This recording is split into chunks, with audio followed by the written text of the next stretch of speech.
আমাদের বাইতুল মুকাররমের জাতীয় মসজিদের খতিব হযরত মাওলানা আব্দুল মালিক সাহেব দামাত বারাকাতুম, তিনি এক অভিনব সুন্দর কথা বলেছেন। প্রধান উপদেষ্টার সামনে তিনি কি বললেন? প্রধান উপদেষ্টার সামনে তিনি বসা, তিনি শুনছেন এই কথা, অভিনব। প্রধান কি করব আমি? হযরত বলেন যে নমনীয়তার সাথে অনমনীয় হওয়া। আরে কি কথাটা না বললো, নমনীয়তার সাথে কি হওয়া বলেন? কুকুরকে মুগুর না দিলে জীবনেও কুকুর ঘেউ ঘেউ বন্ধ করবে না। জি আসতে ডরাননি কেমন? কুকুরকে মুগুর না দিলে কুকুর জীবনেও ঘেউ ঘেউ বন্ধ করবে না। কি বলছি বলেন? কুকুরের সাথে মুগুর কি পরিমাণ মিল আছে? আর যদি কুকুর যদি পাগলা কুকুর হয় তাহলে কি পরিমাণ কড়া মিলে মুগুর দিতে হয় বলেন? কড়া মুগুর দিতে হয় না, হয় না বলেন? আপনি আদর করবেন না, আদর করবেন, আদর করে করে করে করে কুকুরকে বলবেন কুকুর তোমরা ভালো থাকো। কুকুরের কথা শুনে না কি ভাই? এই জন্য হযরত বলছেন নমনীয়তার সাথে অনমনীয় হওয়া। বলেন কি বলছে? আল্লাহ আমাদেরকে বুঝলাম। তাহলে ফজর নামাজ পড়লে কে জিম্মা নিয়ে যায়? এই সমাজের ফজর পড়নেওয়ালা কতজন? কি এই জন্যই আলহামদুলিল্লাহ গত করোনার জমানায় আলহামদুলিল্লাহ বাংলাদেশের ইমাম মুয়াজ্জিন খাদেম তাদের জন্য মসজিদ উন্মুক্ত ছিল, অন্যদের জন্য কিছুটা পাবন্দি ছিল। তো এদের তিনজনের বেশিরভাগ মানুষেরই কারোরই হয় নাই। বাস্তব না বাস্তব?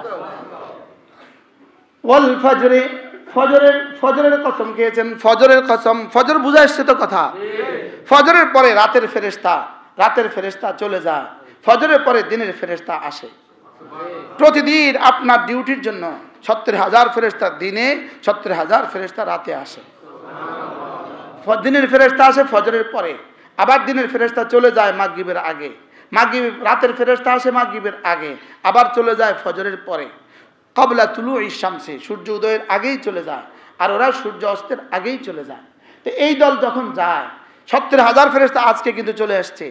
এরা কিন্তু আর জীবনে কখনো ডিউটি করে নাই এবং সামনে আর ডিউটি করবে না। এদেরকে বানাবার পর থেকে এদের হাতে কাগজ লিখে দেওয়া হয়েছে। আমি উদাহরণ বুঝাবার জন্য বলছি, কাগজ লিখে দেওয়া হয়েছে।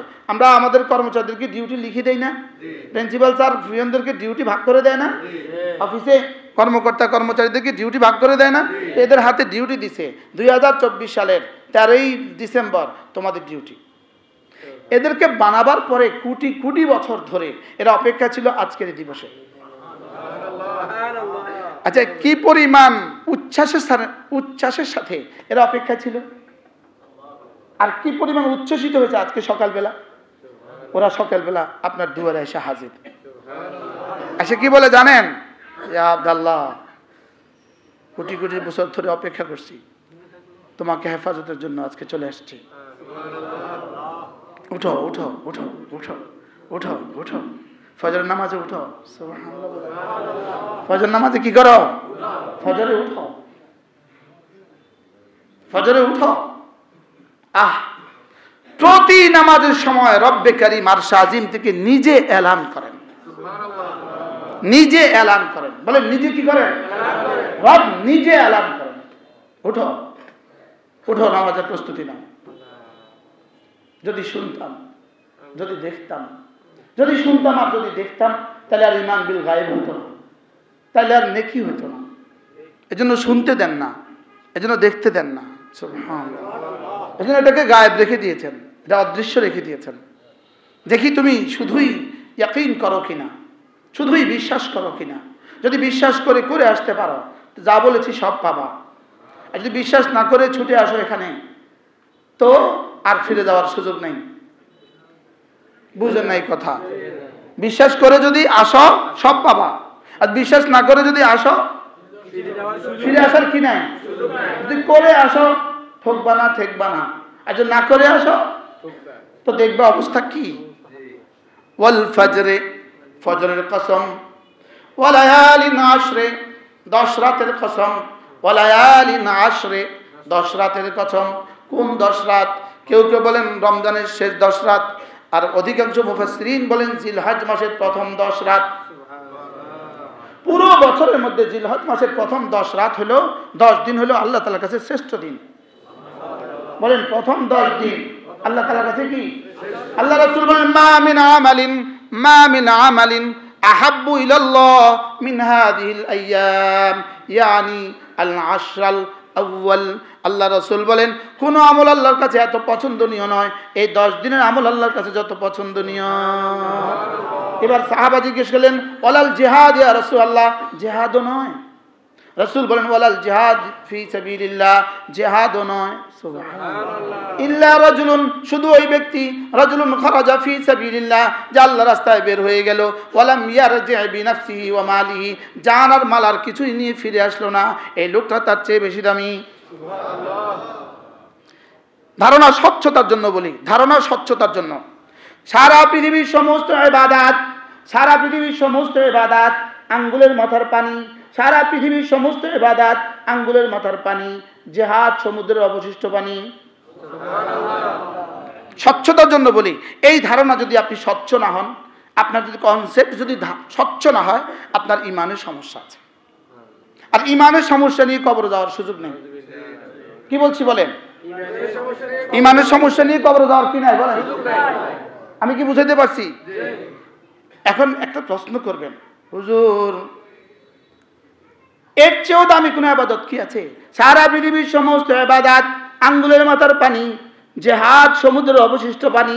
এবার বলবেন হুজুর এর চেয়ে দামি কোন ইবাদত আছে কিনা? উত্তর, সারা দুনিয়ার সমস্ত ইবাদত জিহাদ সহ আঙ্গুলের মাথার পানি, শুধুই তলবুল ইলমে, ইলম তলব করা সমুদ্রের অবশিষ্ট পানি। সুবহানাল্লাহ। বুঝছেন? ইলম তলব করা, মাদ্রাসায় পড়ানো, বলেন এটা তার চেয়েও দামি। প্রশ্ন কেন?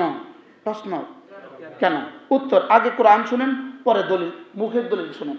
কোরআন, ফাদ্দালাল্লাহুল মুজাহিদিন আলাল কাঈদিনা দারাজা, যারা না মুজাহিদ আর যারা না ঘরে আছে, যারা না মুজাহিদ আল্লাহর রাস্তায় আছে আর যারা না ঘরে আছে, ঘরে যারা আছে চাই সে তাহাজ্জুদ গুজার হোক না কেন, তেলাওয়াত করনেওয়ালা হোক না কেন, জিকিরওয়ালাই হোক না কেন, সারা পৃথিবীর সব ইবাদত করনেওয়ালা হোক না কেন, যারা ঘরে আছে এদের মোকাবেলায় আজকের যারা হামাসে আছে এদের নেকি কদ্দুর। রব্বুল আলামিন বলেন ফাদ্দালাল্লাহুল মুজাহিদিনা আলাল কাঈদিনা দারাজা, যারা না ঘরে আছে আর যারা না আল্লাহর রাস্তায় আছে এদের মোকাবেলায় এদের দাম আমি রব্বুল আলামিন বাড়িয়ে দিয়েছি, দারাজাতান মর্তবা। সুবহানাল্লাহ।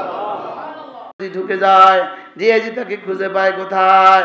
সেনাপ্রধানের জিম্মা যদি ঢুকে যায়, আইজি তারে খুঁজে পায় কোথায়? স্বরাষ্ট্রমন্ত্রীর জিম্মা যদি ঢুকে যায়, সেনাপ্রধান তাকে খুঁজে পায় কোথায়? প্রধানমন্ত্রীর জিম্মায় ঢুকে যায়, সেনাপ্রধান তারে খুঁজে পায় কোথায়? আমেরিকার প্রেসিডেন্টের জিম্মায় ঢুকে যায়, ছোটখাটো দেশের বাচ্চারা তাকে পায় কোথায়? আর শাহজি মালিকের জিম্মায় ঢুকে যায়, দুনিয়া তারে পায় কোথায়? কি ভাই থিওরিটা কেমন? কিন্তু রাসূল বলেছেন তো এটার আর দাম নাই। যদি কালকে ফেসবুকে বলতো তো খুব দাম হতো। ফেসবুকে কোনো রৈত্যা সত্যা লিখে দিত, কালকে টেকনাফ গিয়া সাগরে গিয়া রাত 3টা বাজে যদি 3টা ডুব দিতে পারেন জীবনে আর করোনা হবে না। দৌড় দিব সারা বাংলাদেশ থেকে, হুজুর যাইতামনি, হুজুর যাইতামনি। হুজুর একটা লেখছে তো যাইয়েন না, এই আপনারা কিছু বুঝেন না। হুজুর লেখছে এমন সুন্দর করে ফেসবুকে, টেকনাফ গিয়া 3টা ডুব দিলে আর কিছু হবে না। আছে না নাই বলেন না? কি এরকম পাগল আছে না নাই? আচ্ছা কোন পাগল হইলে ও ঢাকা গেলে 1 লাখ থেকে 1 কোটি টাকা কিস্তি দিব? মানুষ গেছে না গেছে না? কত নম্বর পাগল? আর লক্ষ্মীপুতন জানো আগর লক্ষ্মীপুতন আরো বেশি গেছে, 18 জানি ঠিক আছে। মানে পাগলের মাথা খারাপ। পাগলের কি খারাপ বলেন? পাগলের মাথা খারাপ।